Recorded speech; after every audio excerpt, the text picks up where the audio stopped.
Split the races based on the number of folks that were running in the interest of time. So for tonight, first we'll have the supervisor elections race, and then the sheriff's race, and then the clerk of courts.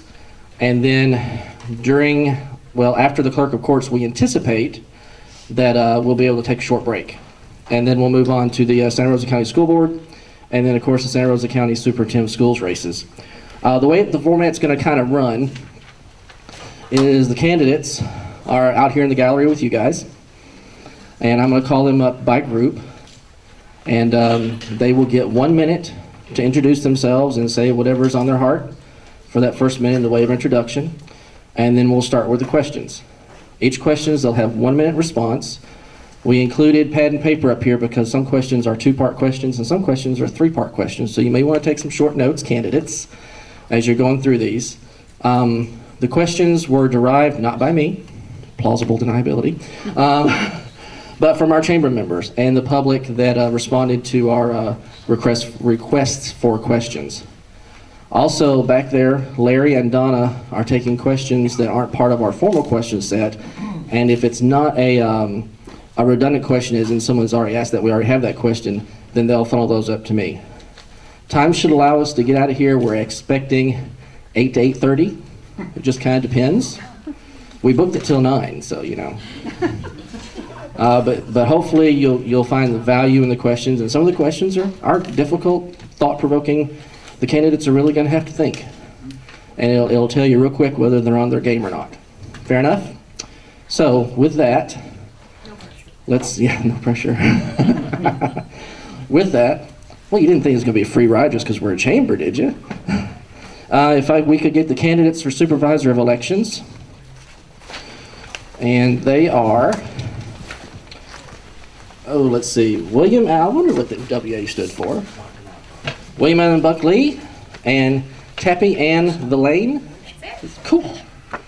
I didn't practice the names. I'm horrible with names. So we'll go ahead and get started, okay?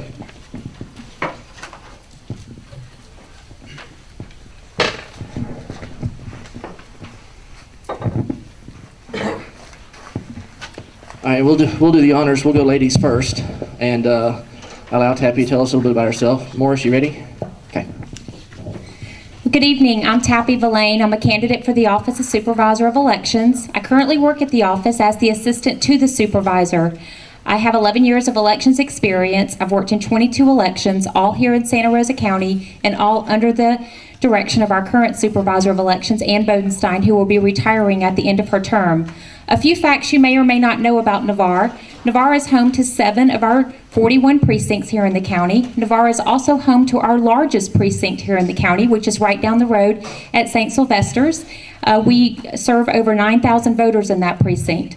Navarre also makes up a little more than 23% of the voter population here in the county. So for that, I would like to say thank you to the Navarre community and the role that you play in our elections process.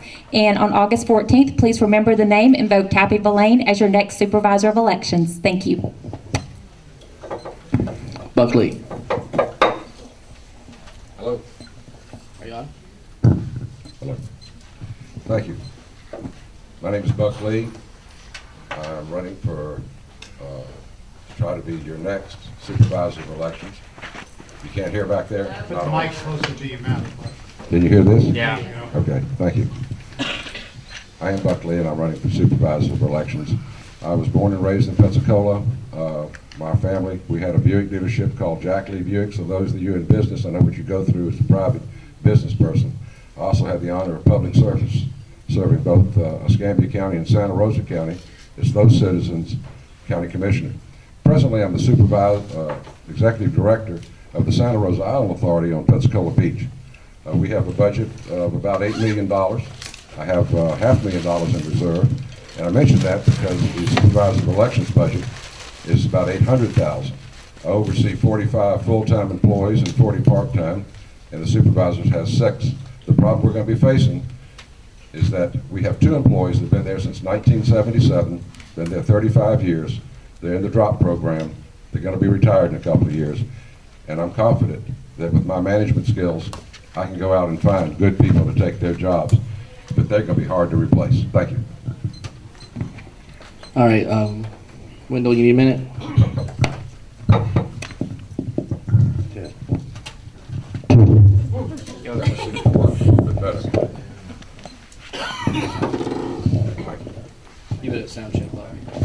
Testing 1, 2, 3. Everybody good? Thank you. Well, just one off. There you go. Thank you. Okay. The order for the questions was chosen randomly by our Government Affairs Committee. And in this case, is it okay if I call you guys Tappy and Buck? Is that all right? A little informal? Okay. Tappy, you get the first question. After the Bush Gore election, a video showed how voting electronic counters could easily be programmed with a specific outcome. How would you verify your voting results? Well, our voting results, first of all, we have 2 voting machines that we use, which is the DS200, which is the optical scan machine. That machine was introduced back in 2010. It replaced what we called the old Eagles, which had serviced the county for 17 years. And then we also have the Ivotronics, which are the touchscreen machines. Both of these machines go through what is called a logistics and accuracy test, which we're actually doing Thursday, to ensure that those machines are working properly. Our local canvassing board that we have in place, which consists of the judge, which is over the canvassing board, our very own supervisor of elections, which is Ann Bodenstein, and then our commissioner this year is Jim Melvin. They oversee that logistics and accuracy test. So they ensure that all voting machines that we are using are zeroed out and are in proper working order before we ever send them out to either early voting or election day. Buck, if I were a candidate, what would I do with leftover campaign funds? I had that problem before, leftover funds, and I gave mine to hospice.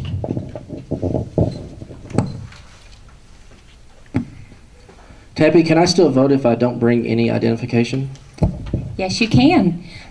We have that happen every now and then. Somebody will ride with their neighbor or their family member and they will forget their photo ID. So what happens is they still vote a regular ballot, but we put it into what is called a provisional ballot envelope. And so that ballot does not go through either our optical scan machine or the Ivotronic. That provisional ballot envelope comes back, it's presented to our canvassing board the next day, and then that person has 48 hours to bring their photo signature ID and before the canvassing board to prove you are who you say you are. All right. Buck, in the news there are many stories of voter fraud.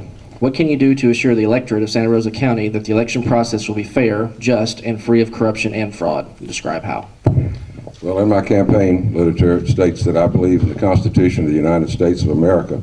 And in there it says you have to be a citizen of the United States. I also believe that you need to have a photo ID to come through there. And we ought to make sure that if we have any convicted felons, we know about them, but also the people that are not allowed to be in this country legally.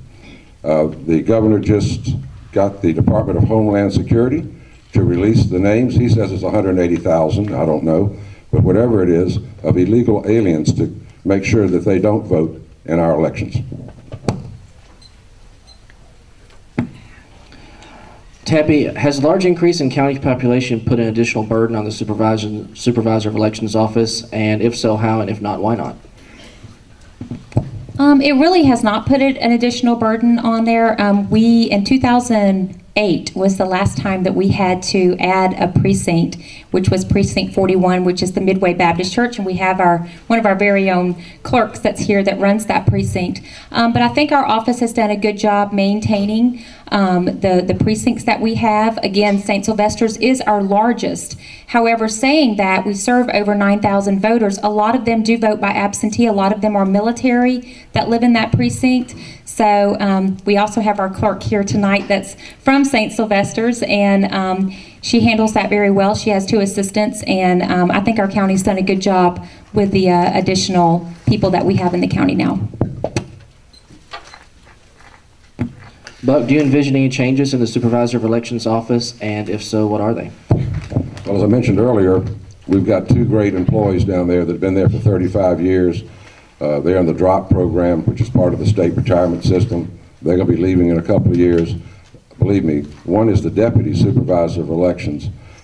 She's going to be very difficult to replace. The years she's there, all the elections she's gone through.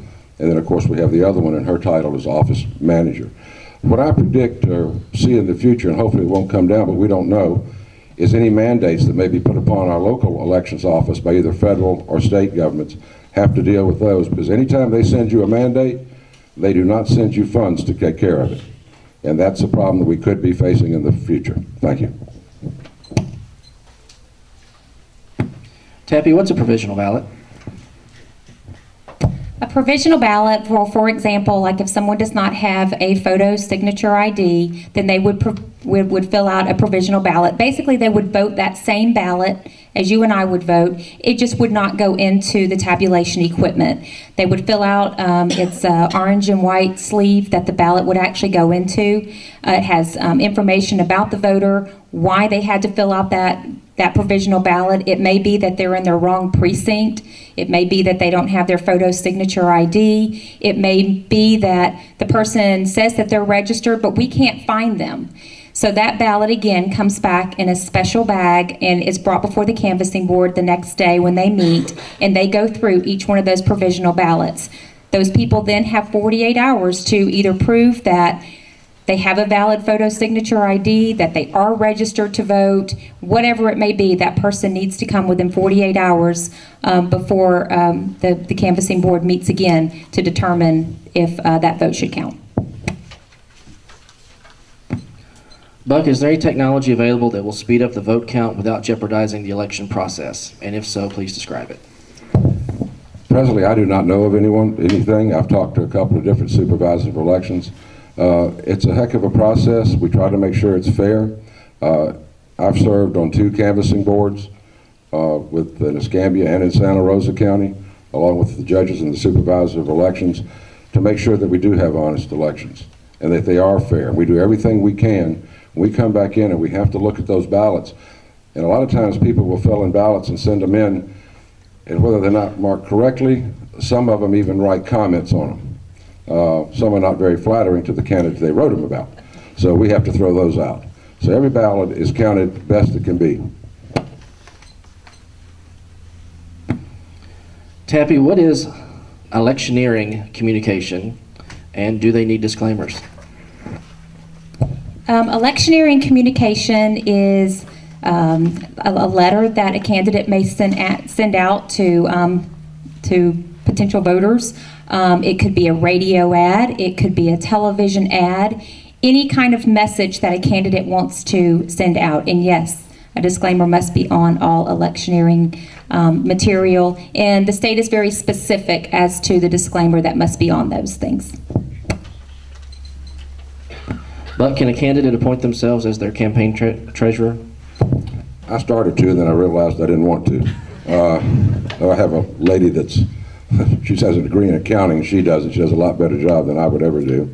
But back to your previous question, there are some emails available with the Supervisor of Elections office to get questions and to sign up to vote and to get absentee ballots. You mentioned earlier about is there a way to speed up the process. I think electronically, Washington State is starting to, in the process in the next few years, if they hadn't already, start having people register to vote through their Facebook's page. Don't know how well that's going to work out there, but we'll keep an eye on it. Thank you.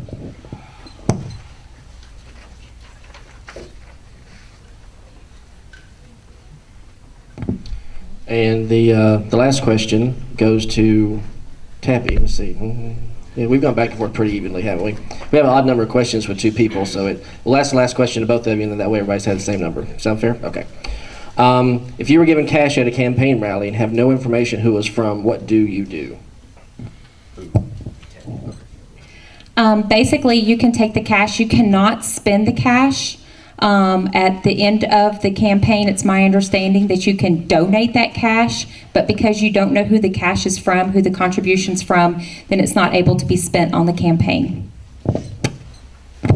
And Buck, do you need me to repeat the question? Yeah, so I got it. Okay. Thank you. Somebody comes up and gives you $50 for your campaign, and it's a friend of yours, and you know their name and where they live and everything else. I do not accept cash campaigns because it's too much problems, even though I'd love to have the money. Checks only, that way I know their correct name, I know their address, and I have to put all of that on in my campaign report. So those of you that want to give me cash, no thank you, I appreciate it. All right, and that concludes our questions for the Supervisor of Elections. Thank you, Tappy and Buck, appreciate it. Now, before you guys go home thinking that you're done, okay, Yvonne with the Navarre Press wants to get a group photo of all the candidates when we complete tonight, so if there's any way you can hang out, I know the Navarre Press would appreciate that photo op. Thank you.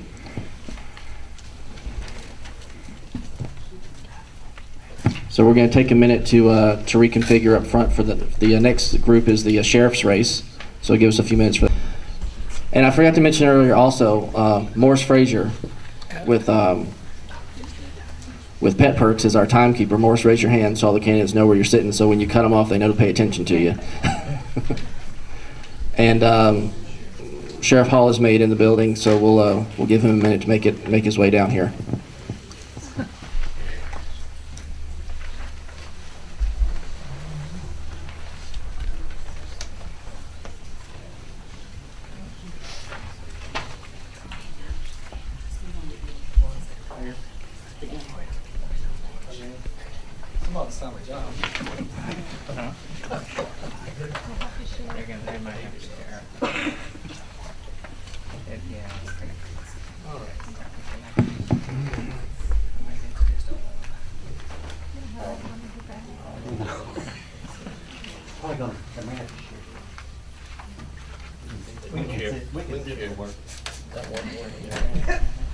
I'm Chuck Sloan. I'm a lifelong resident here in Santa Rosa County. I've been married 36 years. I have 2 daughters who are married. I got 7 grandchildren. I graduated from Santa Rosa Christian Academy and also Pensacola Junior College with a degree in criminal justice. I started the Sheriff's Department in 1977 and I retired in 2005 with the rank of captain with over 25 years of service. During my career with the Sheriff's Department, I worked in, supervised, and prepared the budget for just about every division within the Sheriff's Department. As Sheriff, I'll be conservative and use common sense in the daily operations. I'll streamline the agency, cutting costs as much as I can without cutting services. And I'd appreciate your vote on August 14th to allow me to serve as your Sheriff for the next 4 years. Thank you. And Mr. Chris Roper, you're next. Thank you. For those who don't know me, I'm Chris Roper, 57 years old, got a bachelor's degree in criminal justice and minor in psychology. I have been, and it's still continuing at this time, I'm on a leave of absence. I was and are your state trooper here and assigned to Navarre in Santa Rosa County. So if I wrote any of you a ticket, sorry. At least I tried to be nice. So, so 3 things I like to do at Sheriff's Department is called the 3R system. Reestablish, restore, and return. Reestablish the traffic unit. That traffic unit, instead of waiting an hour for a trooper, a deputy can be here shorter and get you home to your family.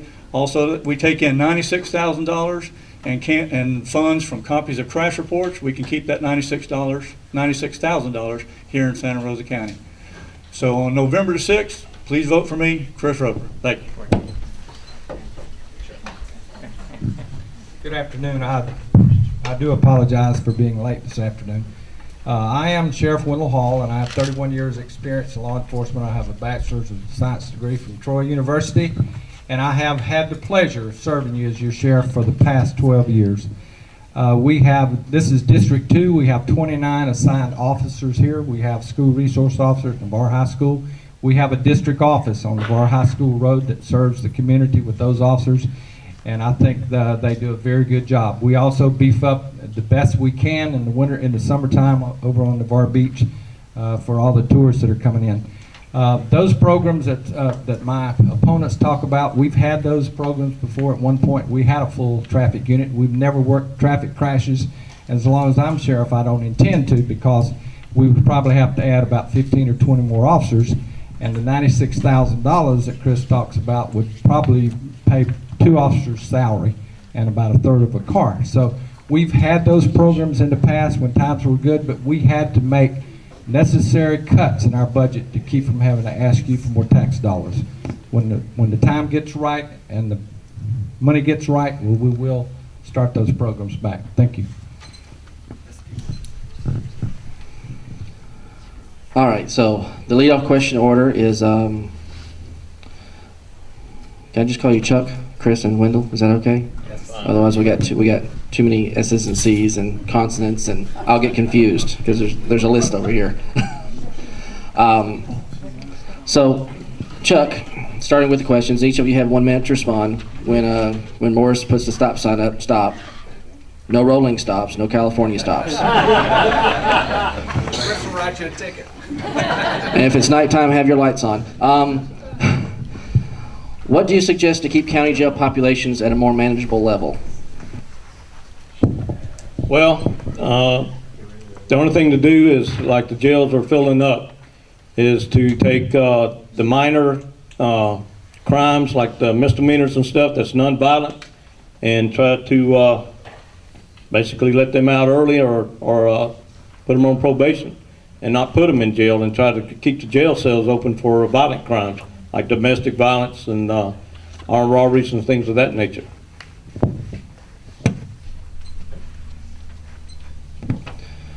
Chris, should the county consider privatizing the jail to cut costs?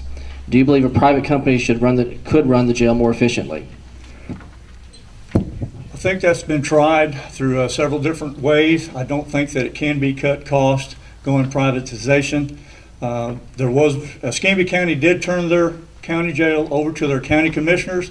They found out that they could not handle it themselves and turned it back over to the sheriff. And so I think the sheriff's department needs to maintain control and can cut costs.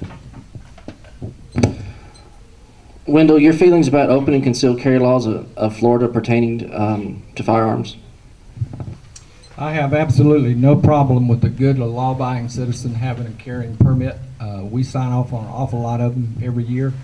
There are certain restrictions on those permits, and as long as people adhere to that, because the bad guys have guns. We all know that. So we don't want to penalize good law-abiding citizens that have absolutely no arrest record and tell them that they can't have a gun if they qualify.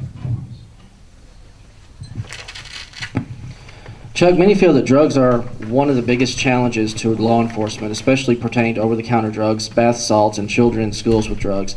If elected, how would you pursue this? Well, the narcotics division, you need more officers in the division. But to counteract these synthetic drugs that's coming out and everything, my idea is, especially the ones that's buying these cross-the-counter drugs, to take back to the drug dealers to make the crystal meth and everything. I think they need to be watched. They need to be an undercover op where they can they either bust them and try to get a narcotic officer into the system of what's going 30 seconds. What's going on, and get a narcotic officer in there to try to find out more about what's going on. Right now they're just getting the drugs across the counter, and they're doing the walk and knock, and hopefully the people let them in to do search. But be more strict on it and get more officers out there and try to do more undercover op. Chris, what would you do to suggest? What would you do in suggesting to keep county jail populations at a more manageable level?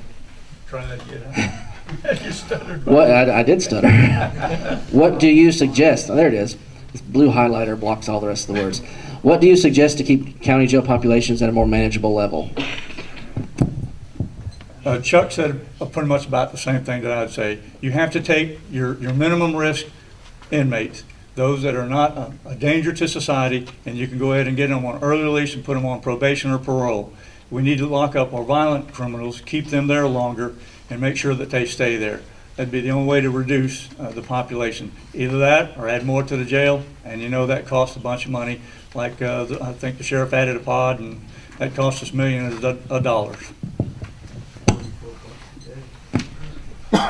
Wendell, many feel that drugs are one of the biggest challenges to law enforcement, especially pertaining to over-the-counter drugs, bath salts, and children in schools with drugs. If re-elected, how would you pursue that? We're pursuing it already. We have a database with all the drugstores. If anybody comes in and buys Sudafed or anything, any of the ingredients that's used to make methamphetamine, well, we know about it. Now on the Florida statute, just based, that's enough probable cause if they buy over the legal limit. We do warrant affidavits for them. We do a lot of search warrants. We don't just go up, knock on the door, and say, "Hey, are you selling drugs?" We've got a great narcotics unit, and we do bust a lot of people for doing that. Drugs it's always been a problem and always will be. We never will completely stop it. If someone tells you they can, they're not being truthful, but we do control it. Look around, look at the other counties and look at the problems that they're having. They have a huge drug problem. We've got drugs, but we control them and we do address them. Thank you. Chuck, should the county consider privatizing the jail to cut costs, or do you believe private company could run the jail more efficiently? The county's always tried to subsidize a private enterprise to do certain things, but with the jail, no. I think that should stay under the county, under the sheriff's department, where you can have control of it. The reason is, I worked in private business. You got to understand, when you subcontract to a private company, their main interest is making money, and they're not going to be. They don't have to stick with the restrictions that are the county jail has to stay under, especially with federal laws and stuff. I just don't see it because, like I said, I worked in private business, and I know private business. Yeah, you subcontract, it's a little cheaper, but private companies have got one thing in mind, and that's making money. And if something happens, who's going to be at the fault of it, and who's going to get the lawsuit? So I would not be for it. I'd keep it under the county and keep it under control of the sheriff. Chris, what are your feelings about opening concealed carry laws of Florida pertaining to firearms? Open carry. I really don't think that we need open carry. If you've got a concealed weapons permit, I think you're already authorized.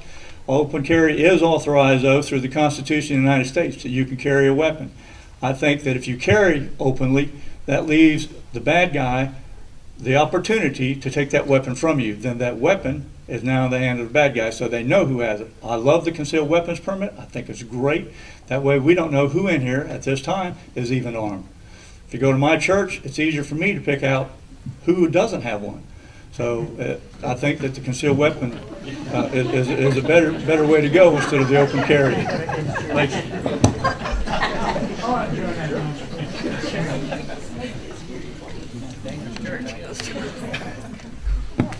Wendell, what would you do? What do you suggest? I don't know why I have a problem with that question. What do you suggest to keep county jail populations at a more manageable level? Well, we have kept it. We do not have an overcrowding problem anymore. We built another 128 beds, and the reason we did that is so we could stay in the federal prisoner program. We house prisoners for the Bureau of Federal Prisons. We house them for the U.S. Marshals. Last year alone, we collected almost $2 million off of that program. The open bay dorm that we just built on allowed us to continue to do that. We've also worked very closely with the courts and the judges. They started taking pleas at first appearances on arraignments, and that disposes of a lot of them. We have a very qualified pretrial release program that also allows those that commit minor crimes that do not have a history to get out without having to post a bond. But the biggest problem that we were having is because of the court system and continuances on the cases, and that backed it up. But with Mr. Edens and us working together, we do not have an overcrowded problem now.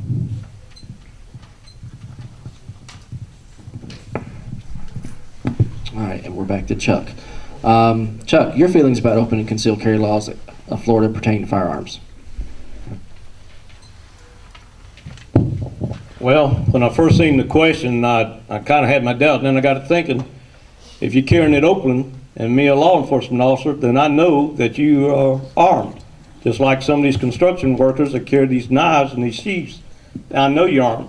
If I walk up to you on the street, I got to kind of second guess myself to whether or not you're armed or not, and I have no probable cause to search you. I think people that when they get these concealed firearms permits, they got to understand the responsibility, whether that gun's under your jacket or whether it's out in the open. The responsibility you're going to have if something happens, you either shoot somebody or that gun falls out of that holster or some kid picks it up or whatever. That's where the responsibility comes for you, whether you carry it concealed or you carry it open. That I have no problem with it, but you got to understand the responsibility you're going to have if you're carrying it and you do something with that weapon or somebody grabs it out of your holster and you don't have it where nobody, okay, that's not. Thank you for following the law. Right, Brett, it's hard to miss. I told them they was all making up their mind after tomorrow was done, so you know. Let's see, we're getting down to the end of the mandatory questions, and I've got names crossed off and everything, so I hope I haven't asked this question already.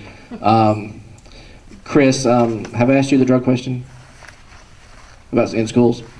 Many feel that drugs are one of the biggest challenges law enforcement, especially pertaining to over-the-counter drugs, bath salts, and children in schools with drugs. If elected, how would you pursue it? Well, that always will be a drug problem. The sheriff is right. Drugs are the root of all crimes, mostly. Your burglaries, your thefts, they're stealing and doing things that to get and satisfy their drug habit. What we need to do is enhance the drug program, add more officers. They're working shorthanded, they're case overload.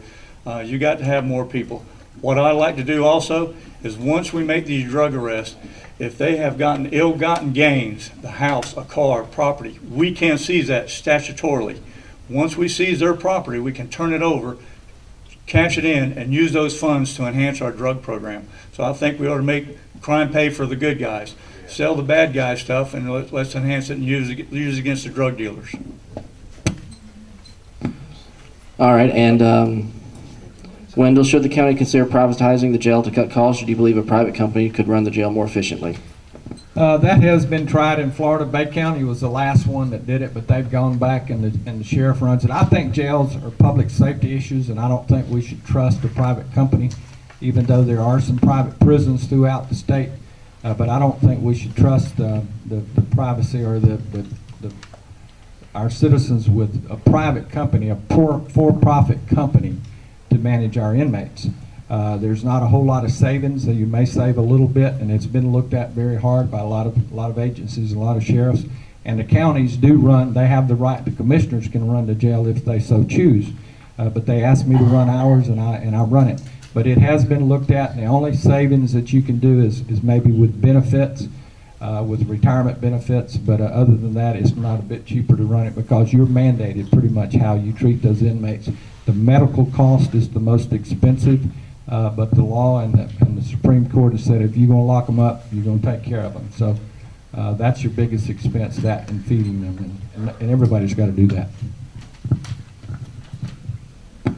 Since there are 3 of you and there were 4 questions required for everybody, what we're going to do is we're going to ask a 4th in the set, and then it's an opinion question, so each one of you will have an opportunity to respond, and we'll follow the same order that we've been following. You didn't do the one on the drugs? Not with the meth. I mean, I'm sorry, not with the Okay. drugs in schools. We'll ask that question then.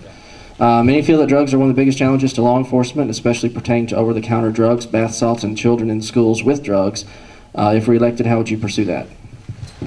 Well, we have made a lot of headway in spice, and of course, bath salts is illegal.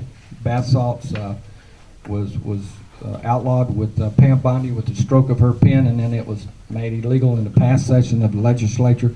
There are 92 drugs, scheduled drugs, and different types of spices.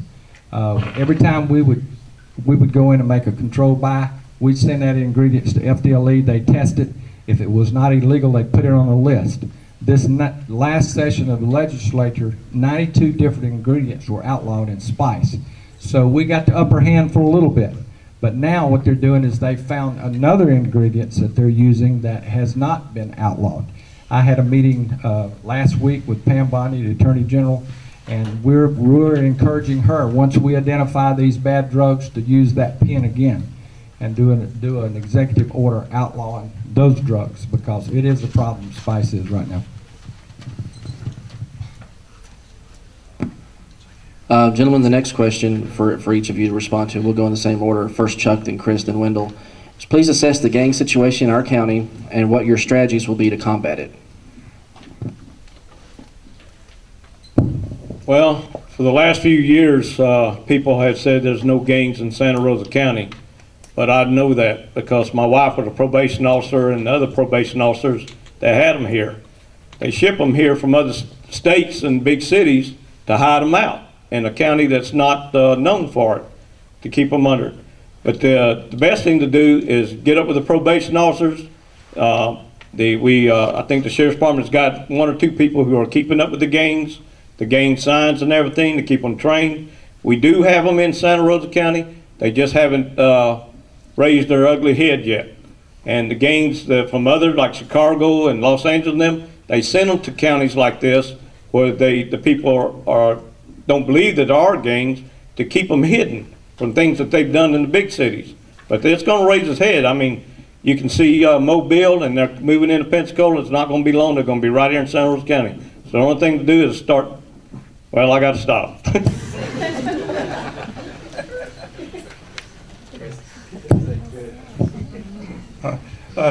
What you got to do is definitely, your officer on the street, your street officer is the best information you can. Let him patrol his neighborhoods, pick up on the gang signs, picks up on the gang, put together a gang task force, start pooling all your information.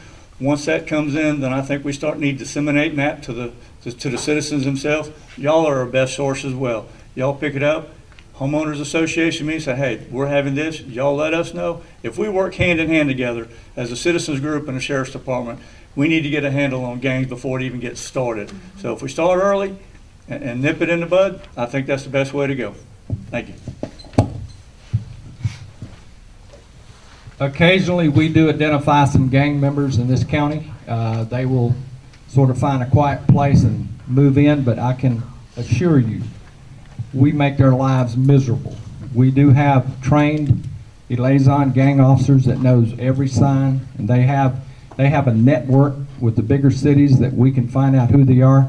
Our school resource officers and our high schools are trained as far as any colors and whatever some of the kids start wearing, which usually those are just kids, just sort of what we call wannabes.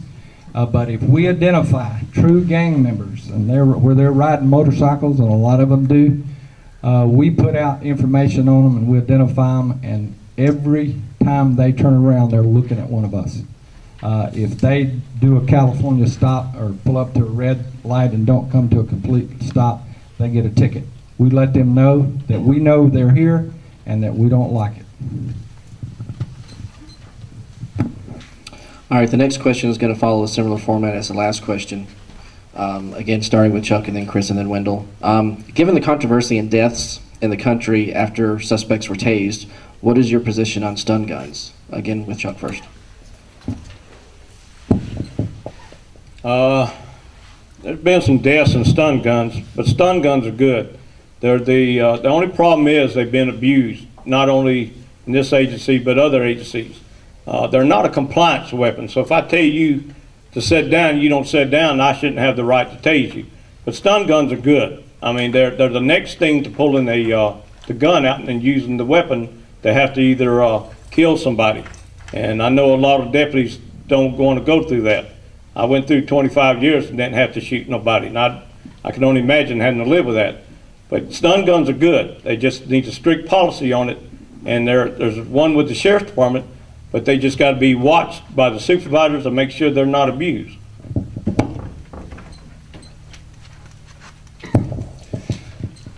The stun gun, we call it a taser, excellent weapon. Non-lethal force, great. I can tell you real quick that I have been tased. Before you carry it as a law enforcement officer, I think you need to be tased. I was tased, and that's the longest 5 seconds of my life. But I'm here to tell you, I'm alive. It incapacitates you. Excellent weapon, non-lethal force, best thing. Due to the deaths now, those are also where people have been known to be using drugs, have heart conditions, something to that nature. So those deaths will occur. But for the most part, it is a safe and unique tool that needs to be in law enforcement. Very safe, non-lethal, saved more lives than it has taken. Thank you. Tasers have probably saved, they save an awful lot of lives, because in a lot of cases, a lot of incidences that we get in, we would be justified in using deadly force. But because of the taser, we can control that individual that's fighting us, and everyone that comes up, we can control him without having to use deadly force to protect the officer. We use tasers in our jail. We used to have, every time that we had to fight inmates, some of our officers would get hurt, and we, that's a no-win situation. But now when that little red dot comes on, they'll behave. They don't want to be tased. So tasers are good. There has been some abuse, there was abuse, but our policy has been adopted by several sheriff's offices throughout the state of Florida with our policy that we go by. So it is not a compliance tool, but we do use it to effect an arrest when they're resisting only.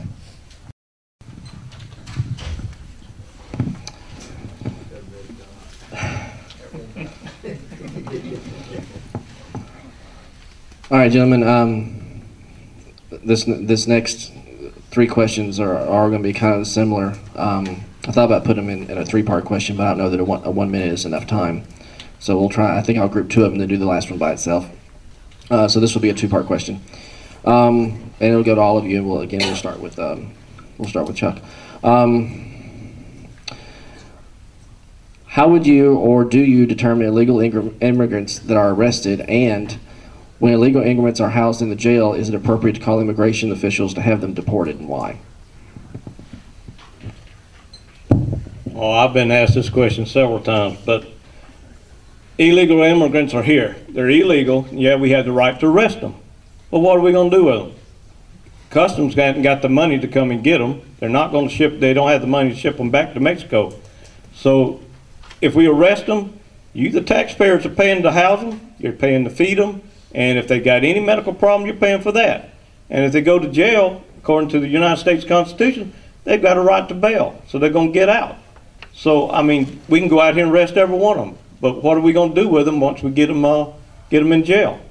They're going to go through the court system, they're going to be right back out, and y'all pay for housing them and everything. We can't keep them in there forever until the federal government decides that they've got the money to ship them back.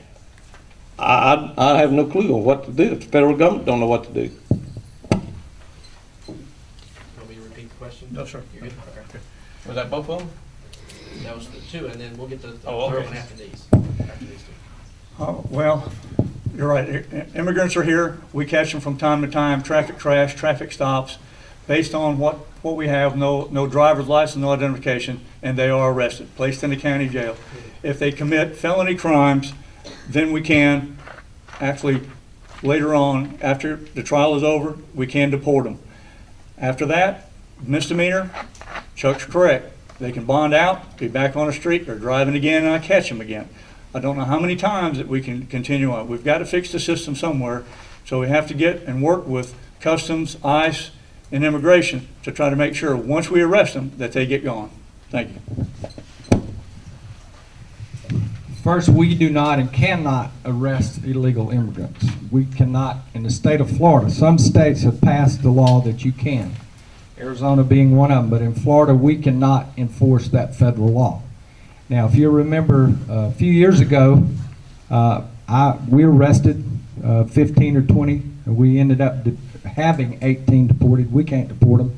But what they were doing is they were using false identification to obtain employment. In other words, they were using someone else's Social Security card. That's the only thing we got. It's a third-degree felony. We called ICE, they come picked them up and they deported them. All of them may be back today, I don't know. But we did deport them, and that's all as a state, with the laws of the state of Florida, is all you can do. We cannot enforce federal immigration laws. And just for anybody who doesn't know what ICE stands for? Yes. Immigrations and Customs. Thank Enforcement. The last part to that series of three is, and again, we'll start with Chuck. Do you have adequate legal authority to apprehend illegal immigrants in this county? Do we have authority Mhm. to apprehend them? I believe so. Okay. Yeah, to put them in jail, but just like I said, once we get them, you know, what are we going to do with them? Unless they commit a regular violation, like a felony or something of that nature. Now, I'm not sure about we can't enforce the federal law. I'm not up to date on that part of it. If that's the only reason why you're stopping them, just stopping them because of their color, their Hispanic nature, you got to have probable cause to do any type of stop, to do any type of arrest. I can't just stop a person on the street and say, okay, let's show me your papers. We don't have that law yet. I'd like to see it happen to where we do have that ability. But for right now, we don't have that ability. But you will always find that most people immigration, like I said, they will always find a way to drive, find a way to wreck, find a way to drink. There's always some reason. I will find a way to arrest them and get rid of them and make sure that they come here legally. I'm all for them getting here legally, and I wouldn't mind helping them out, but do it right. Do it the right way. Thank you. Wendell? Well, like I said earlier, we do not have the authority to enforce federal laws. You know, some days I'd like to be Joe Arpaio. And I think probably y'all'd like for me to be Joe Arpaio, but we don't have the problems that a lot of counties do. You look around and you see a lot more illegals, or those you say they're illegal until you get a way to check them, and we treat them like we do anybody else. If we catch them violating a state law or a county ordinance, we treat them like anybody else. We do put a lot of them in jail, or used to, and still do, but not as many because we don't have as many, for driving with no driver's license and stuff, and if they make bond, you never see them again. We treat them like anybody else. We don't pick on them, we don't profile them, but if we have a reason and they get arrested for felony and they're convicted, we call ICE and they do deport them.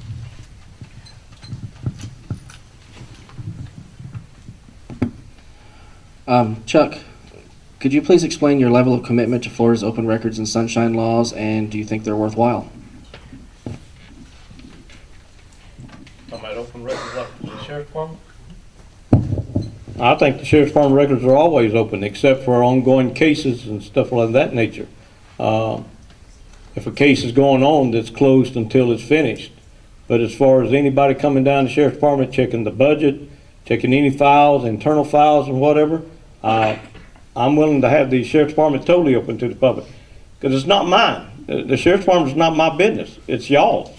And y'all have a right to see where your money goes. Y'all have a right to see what's going on in the sheriff's department. There's no reason for me to hide anything. The only thing that is not open is any internal files against an officer at the time it's open, or any investigation files that's open. And once they're closed, they're open to the public. So I have no problem with the sheriff's department being open. There shouldn't be any part of the sheriff's department that's kept closed from the public being able to see it. Chris, what's your opinion on community involvement with regards to reducing crime rate? Well, I think community involvement is one of back in 2008 when I was a candidate for sheriff, I started a program called CAP, Community Area Policing, like your Neighborhood Watch. I think that you, the citizens, are our best source of information. Also, we have a wide range of things available to us. There's a lot of people here I see that are probably prior military. We could start an auxiliary unit. These are people who want to do it voluntarily. They want something to do to serve their community. Have an auxiliary unit, we can provide a vehicle, provide them some training. You'll have an extra officer on the road. He can be trained to back up on calls. He can handle small calls, handle some small stuff, but they could be involved in the community and help out. Thank you. Wendell, many citizens are concerned with retaliation for criminals when they wish to cooperate or assist law enforcement. How do you protect their confidentiality? Well, it's pretty tough, especially when it goes to, you can have a confidential informant, but once it goes to court, if they have to testify, you have to give them up. That's just the way the law is, and it can on major cases. Sometimes I'm sure there's some fear, but we have very few cases of anyone threatening witnesses and stuff because we know about it if they did. But you can always understand that there are some concerns. But unfortunately, the way our courts are set up, if you become a witness to a crime and you give that information to law enforcement and it ends up in court, you can be called to testify, and the defense has that right to subpoena you to testify against their client. But that's just the law. And this is the last question for the candidates for the sheriff's office. All three of you get a chance to answer the same question. We'll start off with Chuck again. What do you think is or will be the most important mission to the elected position you're seeking?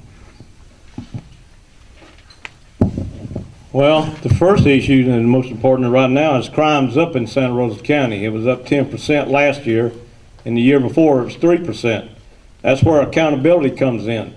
not only from the lieutenants of the districts down to the shift supervisors and the deputies, but all the way back up to the administration. Once crime starts rising in a certain area, then that's where it needs to be taken care of, and find out what the lieutenants are doing in that district to combat it and to bring it back down again. Chris, do you need to repeat the question? I think most important, definitely going to be your drugs, because like I mentioned before, drugs are the root of all your crime. If we can go ahead and get a handle on drugs, add more officers out there, forfeiture the proceedings that I talked about by doing their proceeds, using the money that they bought stuff with, use it against them, purchase equipment. Once we get that handled on, then we can go ahead and get the drug kind of controlled a little bit better, and that will bring crime down. The statistics that Chuck's talking about are our property crimes, and I've made that statement plenty of times. Because of hard economic times, there's a lot of people stealing. Shoplifting is a Part 1 crime. We had a 10% increase in property crimes, and we had a huge decrease in violent crimes. That's crimes against you as a person. Our #1 crime in the county is burglary of vehicles, and 99% of them are unlocked when they're entered. Shoplifting is up. Of course, we've had copper thefts, but because of hard economic times, we have seen an increase in our property crimes and on the Part 1 side. Retail theft, gas drive-offs, shoplifting, those type things have increased, and burglary of autos. But our violent crimes, we had 0 homicides. We had 1 baby death last year that's still being looked at by the ME's office. But other than that, we had no homicides in Santa Rosa County last year.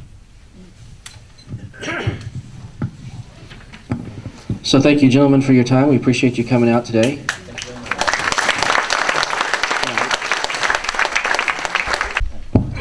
Thank you. I'm Donnie Don Spencer, and I'm a candidate for Clerk of Court here in Santa Rosa County. Went to Florida State University, and I got a business degree with a major in risk and insurance, and I supervised the Bureau of Investigations office over in Pensacola for 19 years. If you decide to elect me as your next clerk, one of the things I plan to do is reorganize the department. They got 111 employees in there with 3 chief deputy clerks making almost $95,000 a year. 2 of them are fixing to retire. When they retire through normal retirement and attrition, I'm not going to fill those positions. That'll save us $250,000 a year. The clerk is also the comptroller of the county's money, writes the checks for our county commissioners. I'm going to post those checks on my webpage. You'll have open and transparent government, which will create accountability. I'm going to design a program that will be able to be searched by dollar amount, by server, and by the service provided. And I'm going to market that program to other counties so we can get some money back in our county. Thank you.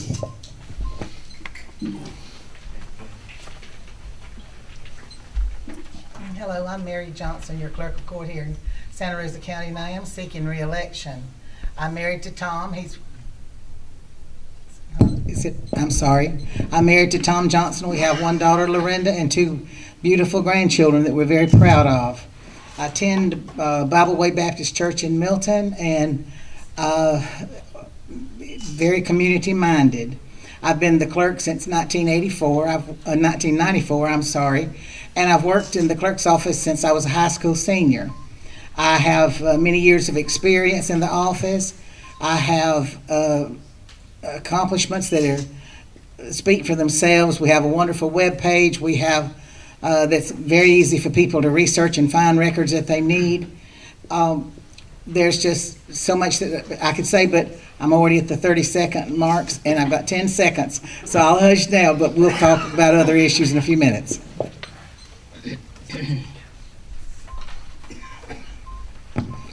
All right, Donnie, how would you or do you prioritize the criminal docket cases? The docket is generally prioritized by the judge. Okay? The docket is set up, and it's done either in alphabetical order. The judge will start at the beginning of the docket or at the back of the alphabet. It's set up by the hearings when they're set up.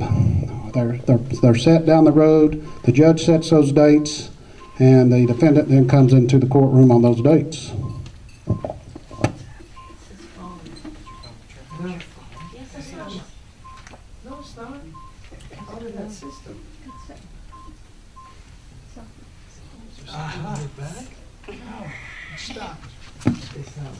Your hearing aid.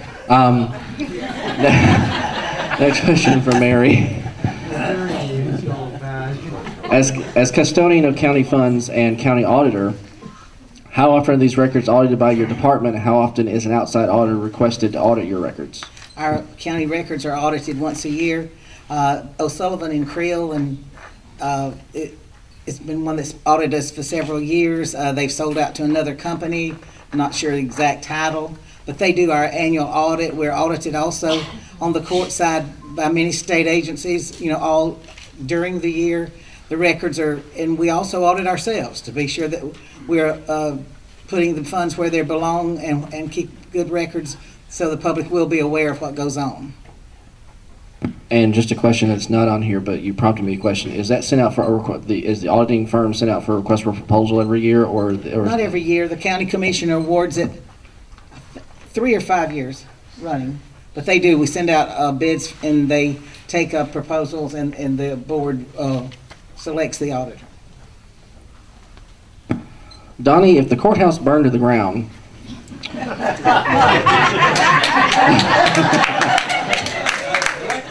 would the clerk's records be lost? The clerk files are in the courthouse. The paper records would be lost if the entire courthouse burned down. I can't tell you whether I know if they got a backup system that goes off site, because all the documents are not scanned yet. That's one of the goals I want to do, but I plan on having a system where we've got everything scanned in an off-site storage in the event that we have a storm or a fire and we lose all our records. Our records department, where we keep all the old records, is in a warehouse that leaks when storms come. If a hurricane comes and blows that away, our records for 100 years are gone. So we have got to take care of those records because that has a history of our county in there.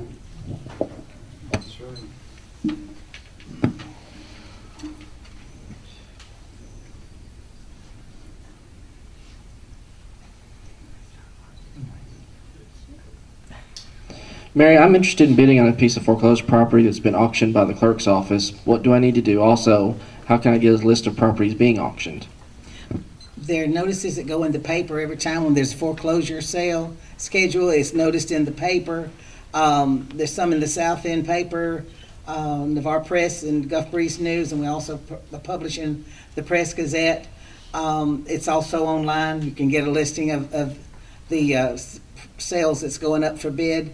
When you come to a sale, we're actually handing out a sheet to let you know the property and where it's located and this type of thing, so you'll know that you're bidding on the proper piece of property. And you can bid at a public auction and at the courthouse on Highway 90.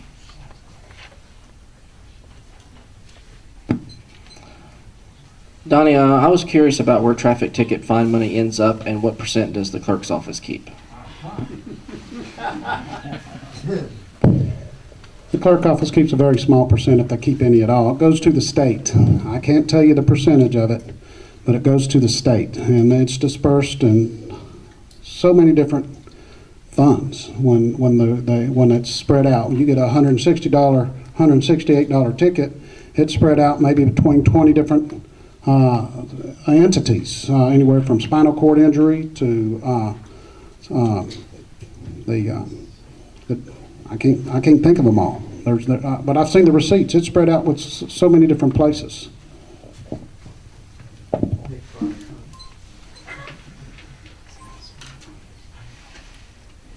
Man, can't say that way. My wife, it's worded my husband, and yeah, no. And I mutually agree on a divorce.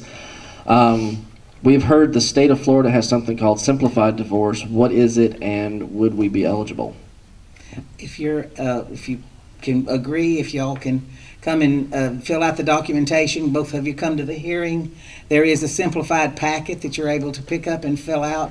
You can, it'll go through an office of state court administration. They will make sure that everything you need will be in the folder when it gets to the judge's office. And it can be done, and it can be done fairly timely.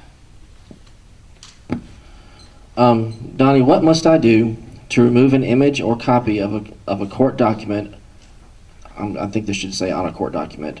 A social security number or complete or bank account, debit charge, or credit card number contained in a court document. That should be redacted by the court. I mean, the clerk's office. They should not scan that into a system and then have general public access to a social security number. The original documents are scanned in, but they need to be redacted. The personal information such as social security numbers, account numbers for your checking account, and the date of birth stays on there. But social security numbers is the main thing that we got to keep out of the public. Mary, let's see. 10 years ago, I received a judgment against someone who owed me money, and a lien for that amount was placed on their home. They recently sold their house, but the lien was not on record. What should I do? The lien was never recorded. Is that what? The lien was never recorded, but it was affecting and the sale of the property. When a judgment is recorded, it's recorded in the official record. And then if the judge gives you a final judgment, you can get a certified copy and record it in the public record, and it will show as a lien against the property. I think in this case that didn't happen.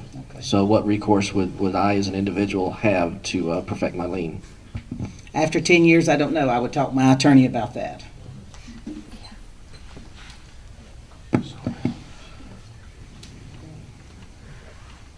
Donnie, my son is handicapped and not physically able to drive a car. For that reason, he doesn't have a driver's license. I know that they get the names of people to serve on juries. They get the names of people to serve on juries from people who are licensed to drive. He's very interested in the judicial process and would like the opportunity of serving on jury duty someday.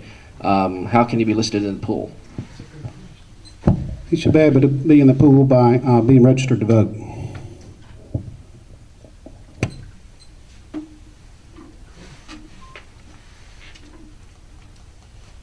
Mary, here the county is considering rezoning some property close to my neighborhood. I would like to attend the county commission meeting when the matter gets discussed. How can I find out the commission's agenda? We have an agenda that's posted. The county has it on their website, and it's viewable several days in advance before the actual county commissioners meeting. But you're also notified of the date of that hearing, that session anyway, if you're within a certain radius of the property that, is going to be rezoned. Donnie, I have some legal issues and can't afford an attorney. I've heard that there are some forms I can use to file a court proceeding that I fill out myself. How do I get these forms, and how can I make sure I fill them out correctly? Okay, as clerk and as employees in the clerk's office, they cannot give legal advice. Okay? The courthouse has a pro se coordinator that you can go and talk to that can give you information on what forms you're supposed to collect, to file the motions you need to file to proceed with your case. If you're filing a divorce or if you're filing a motion for a rehearing and you cannot afford an attorney, you go to that pro se coordinator and visit with them, and they tell you the form that you need to fill out. The clerk's employees may be able to tell you, but there's a fine threshold between the legal advice and what they can do and can't do. So I would be a little bit afraid to let them give much advice because of the way people are saying, I filed the wrong form. That's what the clerk told me. So let the pro se coordinator give them the advice and information. Mary, and this is the last question. My nephew from South Carolina recently got a speeding ticket in Navarre. He has lost the ticket and doesn't know how to take care of it. All he has to do is call and give us his name, and we can look it up on the system and give him a price, mail us a check or whatever would be best suited for him. That was all the questions from the members and from the public that we got, so thank you very much. I appreciate your time.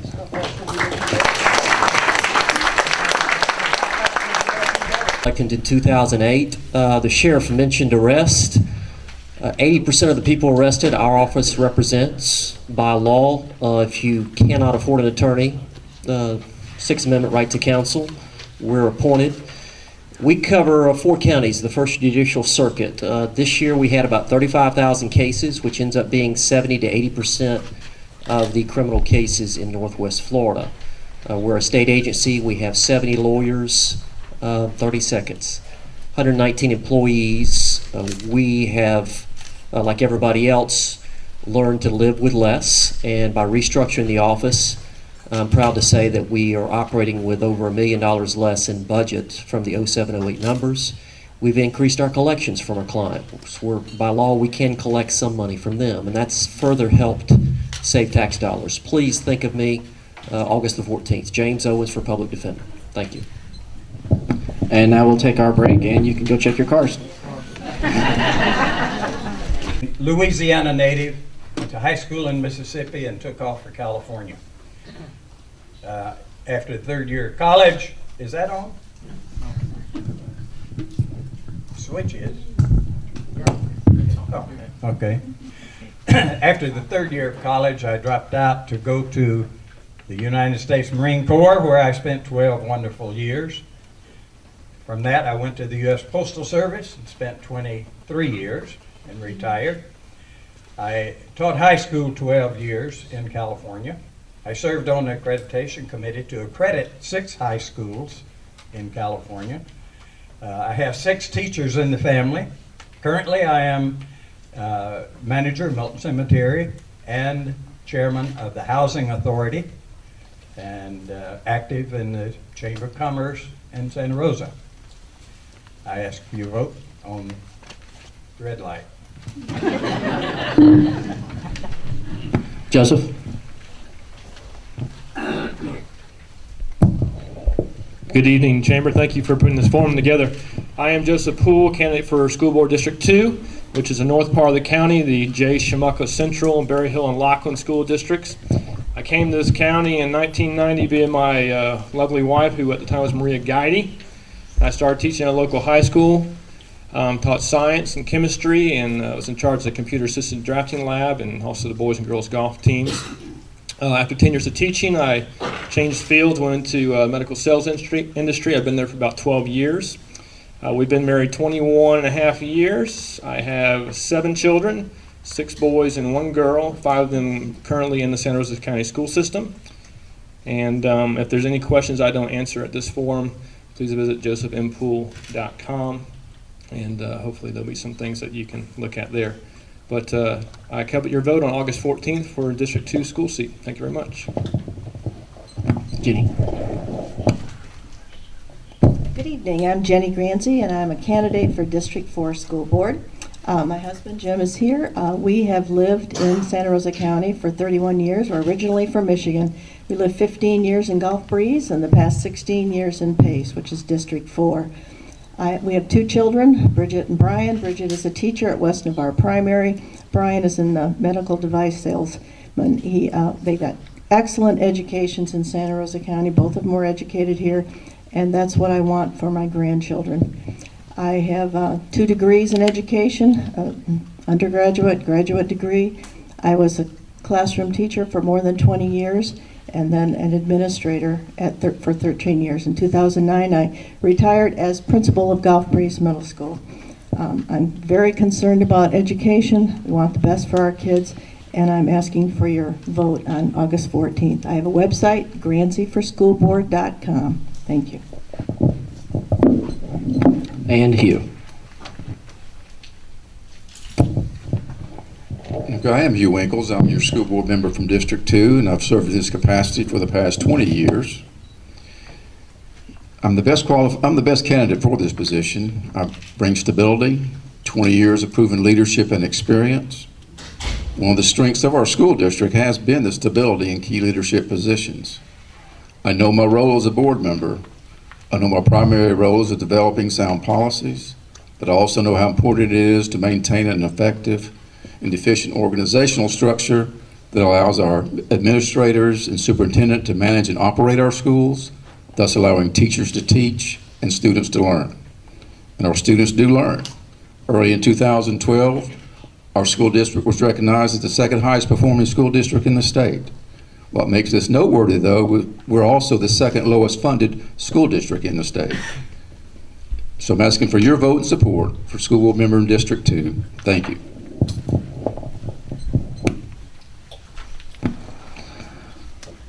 All right, this question will be asked to all of you. If you need me to repeat the question, I'll be glad to. If you don't need me to repeat it, just go ahead and start answering. We'll start with Charles first. There's been a lot of effort of late to identify proper school nutrition. Would you favor laws regulating exactly what a school should feed their students? If so, why? And if not, why not?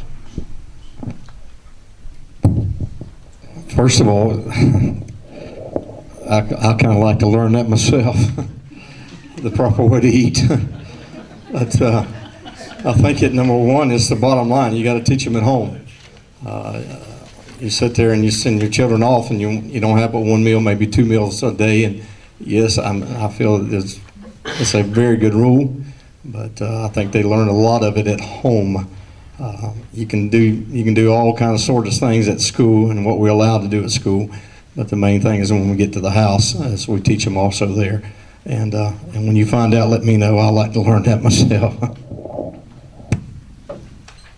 All right, William? Same question. Same question, yes, sir. I believe in good nutrition. It's helped me. I take no pills. I take no medications. I'm healthy. I skydive. And it's because all of my life I have been concerned about what I eat. I eat healthy. Never drink or smoke. So I think the individual needs to be taught good nutrition. And we're better to teach it than in the school. I don't believe outside interests coming in to run the school cafeterias and their food supply and all that is the answer. But I believe in our classes with competent teachers that we have, they can instruct our students that way. I think nutrition is good, and I think the school plays a big part. However, the family unit must assume that responsibility also.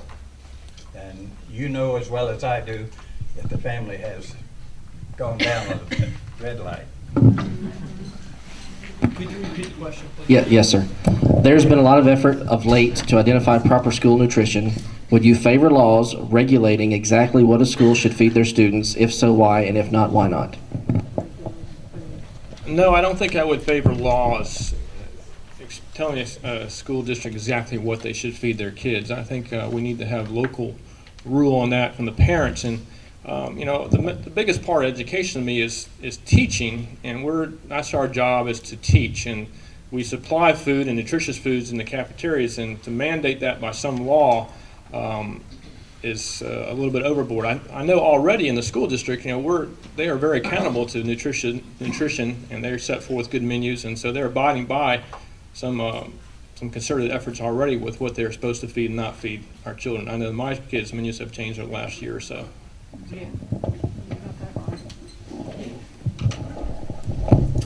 I'm not for any more laws for anything until we start enforcing the ones we have. But the Santa Rosa County does follow guidelines, definite guidelines from the federal school lunch program. And I think nutrition is very important. And I do think health classes can teach about nutrition in the school. But I don't want a law to have to follow. It's hard enough following the mandates that we're getting from Tallahassee. Let's let our county control education a little more than we are doing now. Thank you. Hugh? Okay, I don't think we need a law, but I think Santa Rosa County school system has done an excellent job with nutrition education. We've tied in with health, we tied in with fitness. Recently, our county, we had 14 schools that received a gold medal for the accomplishments we've made in nutrition education, and tied in with total wellness. Being a health professional, I can tell you this, that 60% of people with type 2 diabetes can be controlled if they would eat right and exercise. And so by that type of education is what we need to incorporate throughout the school system, and it just makes a healthier student. A healthier student is a better student. All right, again, back with Charles. Next question. Do religious beliefs have any place in our school system?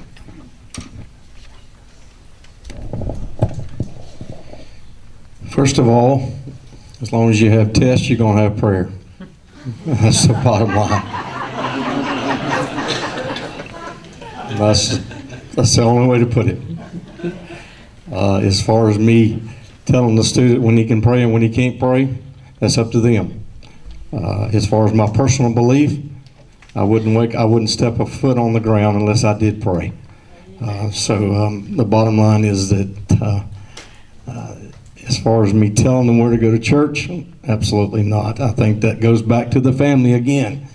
If you teach the family at home, then you can sure trust them in 6 hours that they're at school, and that's the key. Treat the family the way they need to go and behind closed doors, and then when they get to school, you can trust them. I guarantee you that. Thank you. William?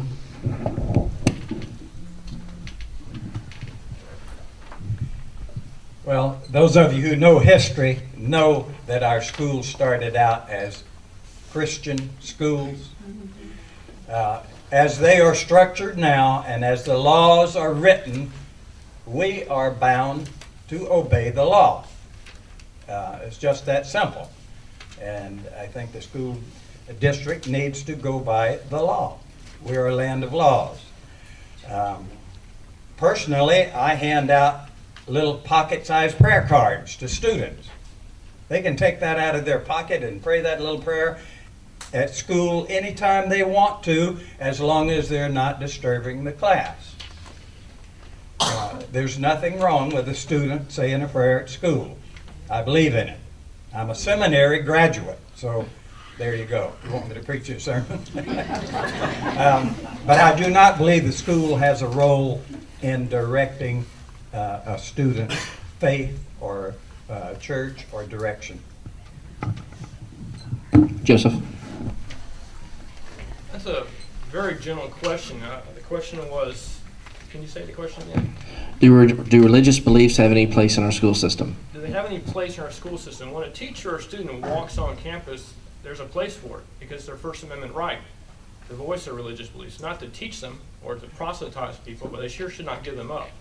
Our founding fathers, as William said, they were very religious people, and even Madison said that religion is the foundation for sound government.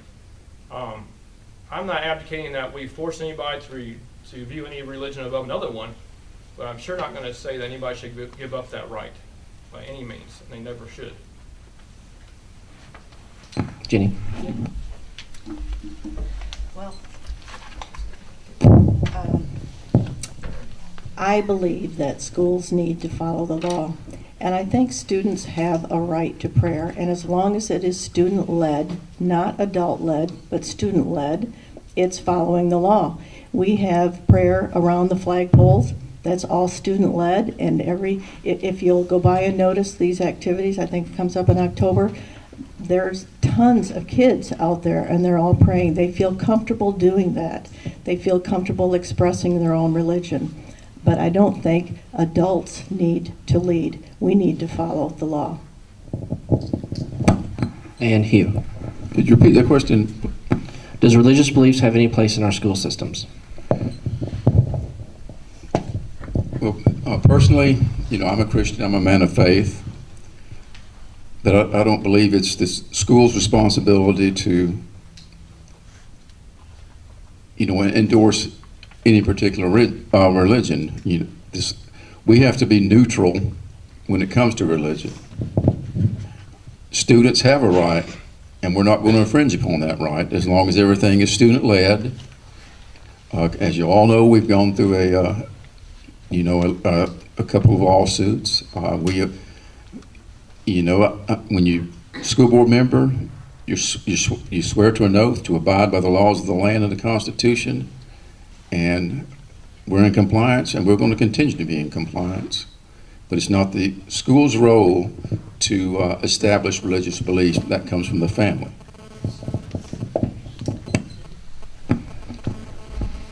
All right, next question. Starting again with Charles. Many areas around the globe utilize an extended school year. Would extending the school year in Santa Rosa County result in any competitive advantage for our students And conversely, would a decision not to extend the school year result in any competitive disadvantage for our students in the global marketplace? Well, we'll just have to look into that. I mean, we're doing everything we can to get them there for 9 months. So when we start to go year around, I mean, it probably have its advantages and disadvantages. I'm really not up to that. I would look into that once I become a school board member and see what the advantages and disadvantages is in that capacity. William? Should we go year-round, is that the question? Should we extend the term to give our kids a better advantage, or would that create disadvantage in the global marketplace? I just finished reading a professional education magazine where an educator had written quite an extensive article about all these schools around the country who are considering extending the school day and extending the school year, or going all year long. And the bottom line was that this particular author did not think that the students would learn anymore. I believe our students need a break from classroom. If our teachers are teaching and they have control of their classroom and they're capable and competent, I don't believe the 185 days out of a year are too short or too long. But give our teachers the opportunity to teach. We need discipline in the classroom, of course, but let our teachers teach under the current regulations, and I think our students can do very well. In fact, Santa Rosa County has proven that. Joseph? I'm just going to talk like this because I don't know when that darn thing's on or not. So, 180 days is what we're mandated by the state to have our students go to school. I am not in favor, as a parent, to have my kids go past that. I think school days is kind of like taxes. If you increase the number of school days, you're just going to kind of put more stuff in there that maybe you don't really need. We should be able to operate within 180 days that we're using right now. There's a lot of things that are taking up teachers' time in that 180 days that is non-instructional. And so we need to get back to the meat and bones of what we're actually teaching. 180 days was a huge amount of time to teach chemistry, which is a higher level science, and I was able to do that with no problem, and do labs during the week. So no, I'm not in favor of year-round schooling. I need time with my family in the summertime. I don't want to have to try to work around the school system. Jenny?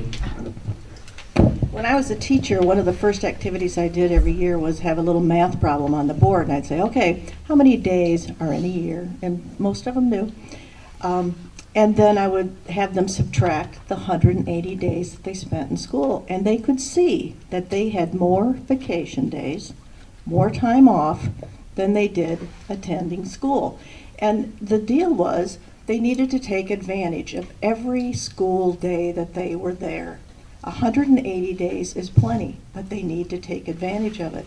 And we need to give our teachers the freedom to teach and have a little less clerical time on their hands. I think that's how we could extend it. I'm not in favor of extending the school year at all. As a parent, I loved getting to know my kids again in the summertime, and I think that's really important. Thank you. Hugh? I don't think extending the school year is the answer. To me, I think it's just the opposite. I think where it's maybe heading. If a student is motivated and has the ability, intellectual ability to, for lack of a better term, fast track and prepare himself to enter a post-secondary education sooner, he needs to be given that opportunity. I think my youngest daughter, use her for example, she could have been ready to start college, after her junior year. And I think she was ready, willing, and able, and given that opportunity, I think, that's more the direction we need to go. All right, next question, again starting back with Charles. Santa Rosa County School final budget indicates revenue at $270,966,640. The school website indicates The total number of Santa Rosa County students are at 26,144. Using simple division, that equates to about $10,364 per student. Local private schools, Pensacola Catholic and others, have tuition fees from $5,585 to $6,852 per student. How can a private school educate their students for less?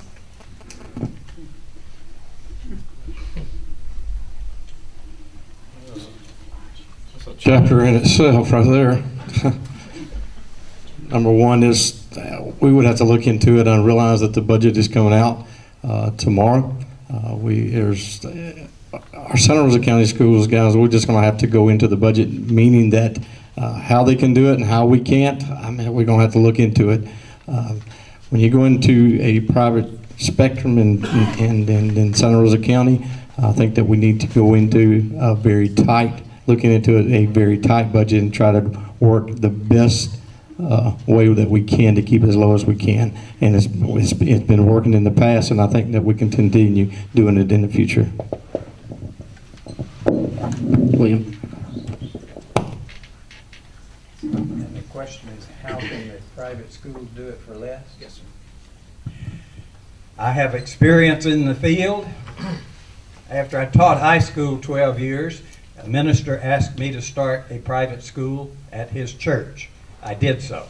Got it all licensed, permitted, got the staff set up, flew to Pensacola and got the Abeka curriculum from Pensacola Christian College to use in the school. Of course, the pay is minimal in most Christian schools or private schools. The pay is not comparable to public school. In the case of the school that I started, we utilized the church facility.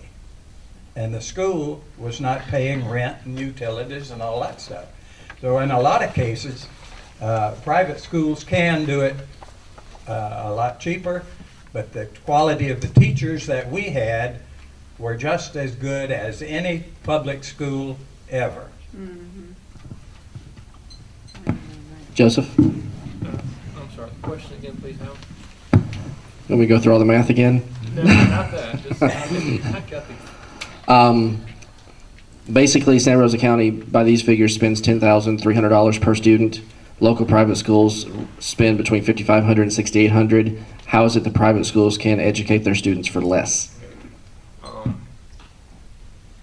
You're comparing apples with oranges. You know, you have private industry that has under a whole different set of laws and mandates than public schools. They don't have to take the FCAT. They don't have to re-educate when people fail the FCAT. If someone fails a math class, they don't have to take that math class over again and only have 8 kids in the class and make sure they pass that math class. So there's a lot of things that go on that we have to do in order to get a child to pass and get a diploma. You know, one thing, a lot of them don't have busing costs. Probably a lot less legal fees for things like consent decree and all that kind of stuff. So, I mean, they can do it less because they're private industry. I worked in a very large corporation one time for 10 years that you would almost say is more governmental. I work in a smaller corporation, and by gosh, I tell you what, we know how to pinch pennies when we get smaller. And so that's just a different set of rules that they're really following.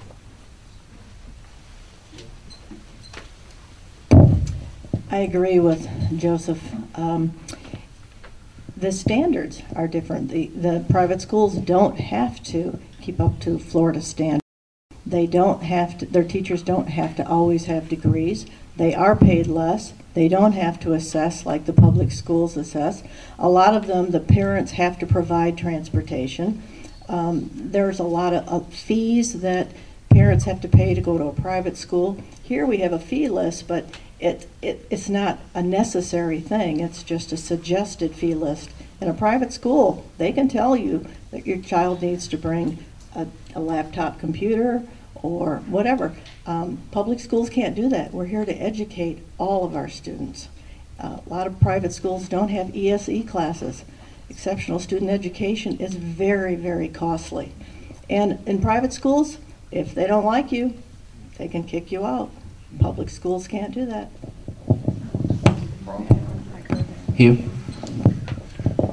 Okay, I guess that 207 million we're talking about, I guess that includes all parts of the budget, which include capital outlay. If you just look at the operational portion of the budget, it'd be about $7,200 per student, which is still more. But I tell you this, in Santa Rosa County, if you require all the private schools in the state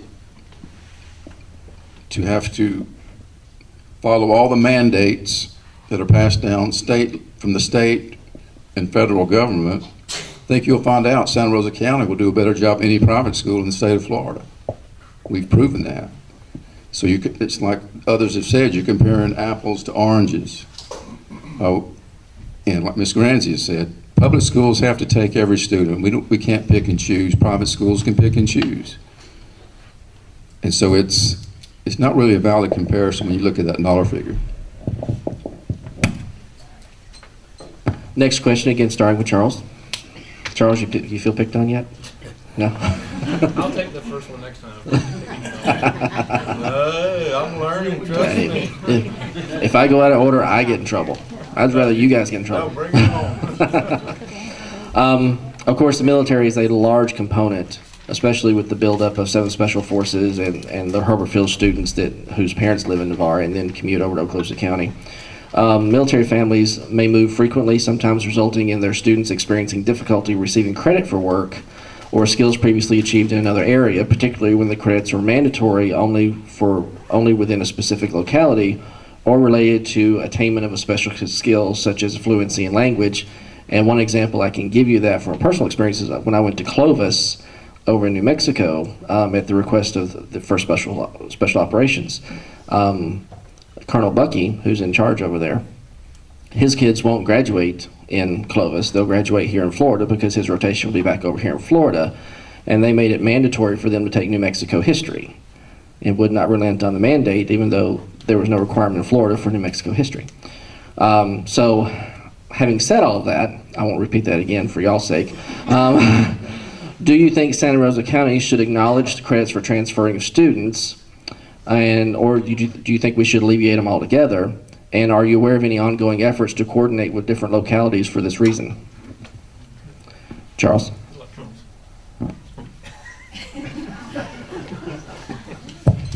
Yeah, I'll sit down for that one.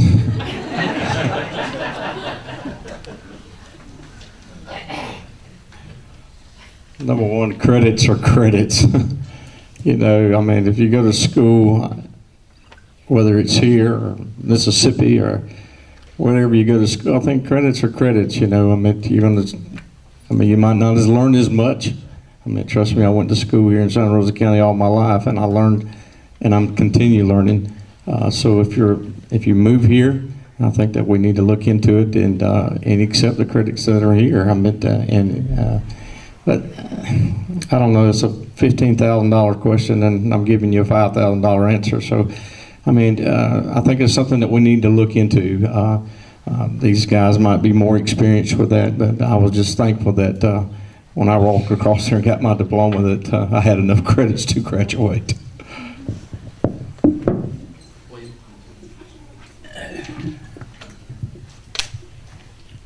I'm not sure I can follow the question. However,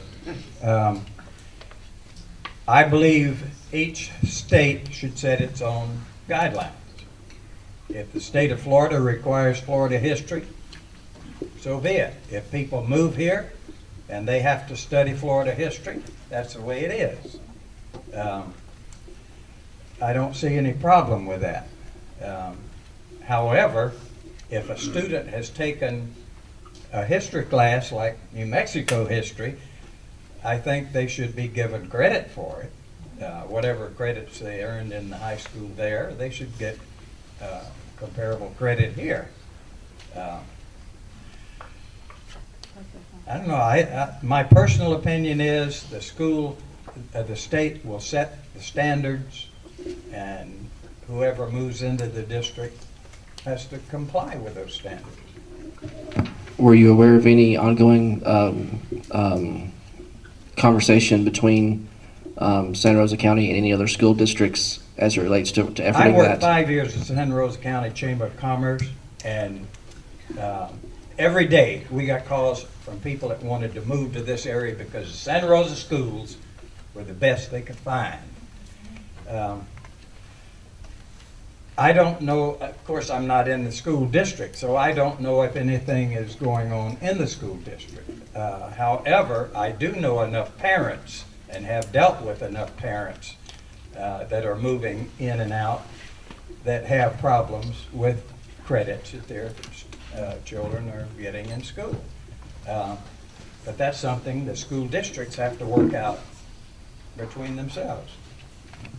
And Charles, in the interest of fairness, the last comment that I made to him, were you aware of any efforts ongoing with Santa Rosa County, any other school districts? No, sir, I did.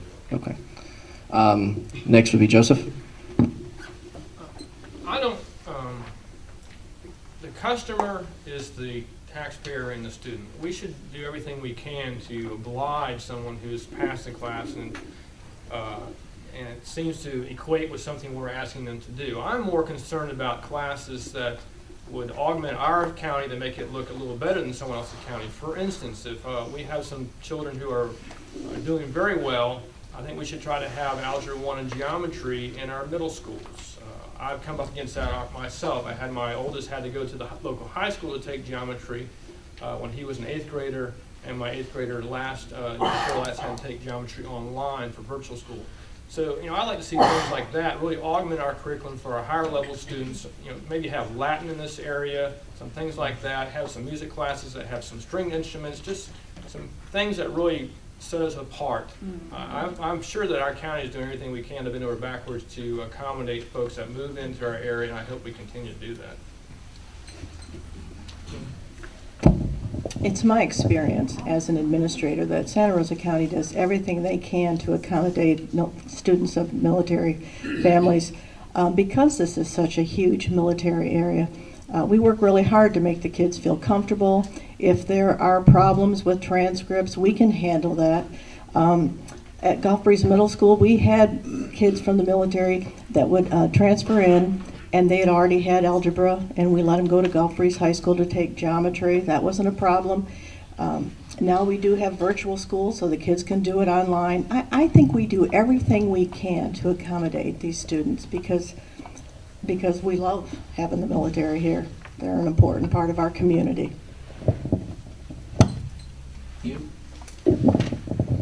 Ms. Granzi stole all my thunder, but one thing, and I'm not sure exactly what all the nuances are, but I know Whiting Field has a liaison that attends our board meetings. We work with them very well. It may be something that the board needs to look into with Hurlbut and Eglin to have some type of liaison that we can communicate between school board and the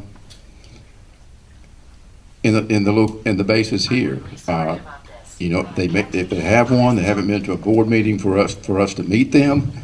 But I know the gentleman from Whiting comes quite often, and we have a great relationship with our military, as Ms. Granzi said. We've been over backwards to help them, but there are certain requirements that they have to pass in order to get a high school diploma in the state of Florida, and we do everything we can to make sure they meet those requirements.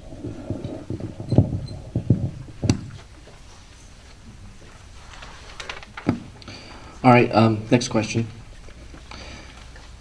Do you favor the present FCAT program, or would you like to see the Department of Education adopt a balanced assessment program whereby assessments will go beyond multiple choice questions to include extended response and technology enhanced items, as well as performance tests that allow students to demonstrate critical thinking and problem solving skills? Charles? That's me again? Yes, sir. I do apologize. Number one, I do not in favor of the FCAT. Number one is because I do favor testing for our students. I think we need to go about it in a different area.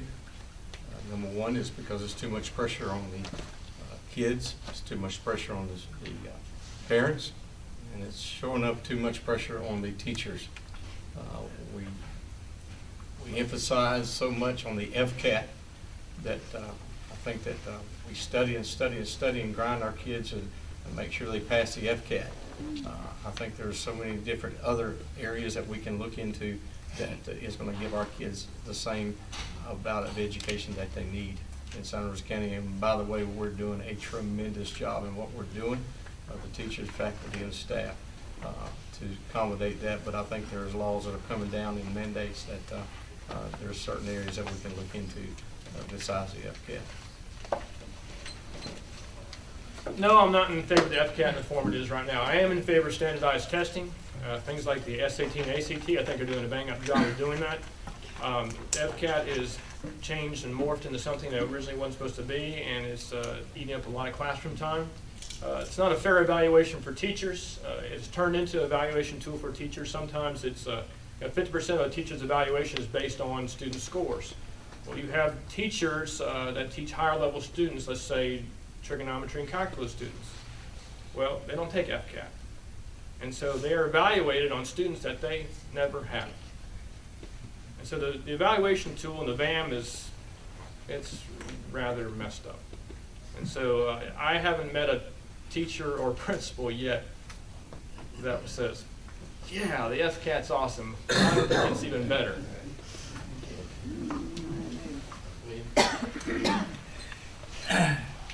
In one of these political rallies, a high school boy from Milton got up and asked me the question if I supported the FCAT. I grabbed my head and said, oh my God, the F word. But the F word has 5 letters. F-E-R-A-L, feral cat.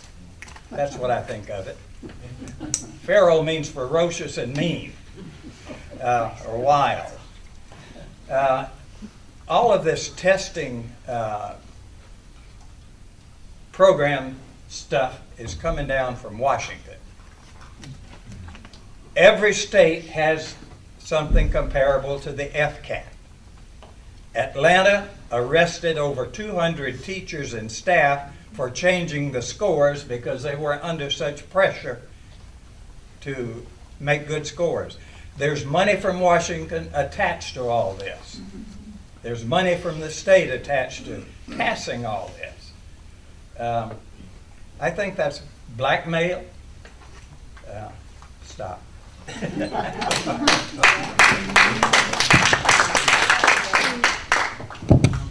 Okay, when we first started giving the FCAT, it was a difficult assessment, and teachers had to teach students how to take it because there are extended response questions.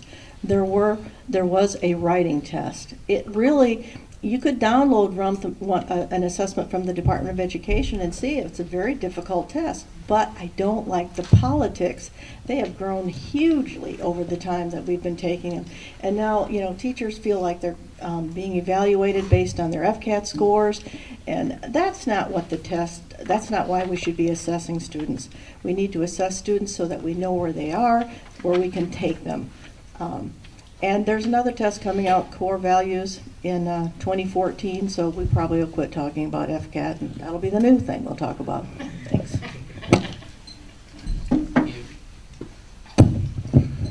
As the other candidates have mentioned, when FCAT first came out, it's a standard-based test. It was a good assessment tool. As a school board, we need to be accountable. And standardized testing, I believe, is always going to be here because it is a good assessment tool for students. What FCAT has become, no, I don't like. It should not be incorporated as a teacher evaluation tool because that's not the way it was designed. And so, and as Mr. Poole had mentioned, and as he'd heard me speak in other rallies, that it's not every teacher has a class that is tested in FCAT or a grade level that's tested in FCAT. But we have to incorporate that because it is part of their evaluation. So as FCAT stands now, no, I'm not pleased with the way it's being used in the state of Florida. Ladies and gentlemen, thank you so much for your time. I appreciate your opinions and comments and for being patient with us. Necessary to maintain the A rating for Santa Rosa County Schools. Our performance is dictated by quality teachers and a quality classroom providing a quality curriculum, bar none. That's our goal, that's our mission, that's what we do. Without a doubt, moving Santa Rosa County to the next level is going to require some, first of all, you got to have a knowledge of the past, knowing where we are in Santa Rosa County as educators, knowing constantly what we do is in curriculum-wise, knowing what is required. B, providing good quality training for our teachers, providing the resources to the classroom, which we do in Santa Rosa County intimately, and making certain that those things are taught in the classroom and taught well to kids. Thirdly, assessing them appropriately, making certain that students have a progress report of what's learning, communicating that with parents and moms and dads, and making certain that they're communicating with us as well. I think that's paramount for moving us forward. Also, as well, in my 10 seconds remaining, is the fact that we've got to be visionary, developing a flexible type of program and offerings for students, including virtual school, on campus, off campus, dual enrollment, things that provide a high level of curriculum for them to make certain that we're meeting their needs will be most important. I moved here for the sole reason of getting my children a great education. I was president of community college up here in Brewton for many years. My wife is from Brewton. We moved here because we have a great school system. Mr. Russell and Mr. Rogers did a great job. We were A schools 10 years ago, 8 years ago, 12 years ago. We have great schools because we have great parents. You don't hear that very much.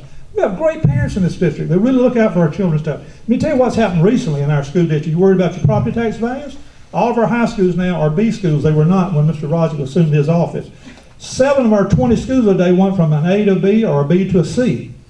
Throughout the country, we are known here and recruit outsiders because of our school system. Our property taxes will greatly drop if we don't get our ratings back up, and we should hold our key leadership responsible for that. We have really cut the heart out of a lot of our instructional program. 6 periods in a row, we changed the schedule at Navarre, we changed the schedule at Upper East with very little input. Are there impacts to that? You better believe. Our communities had these individual flexible programs, and we destroyed that and went to one Obama race to the top system.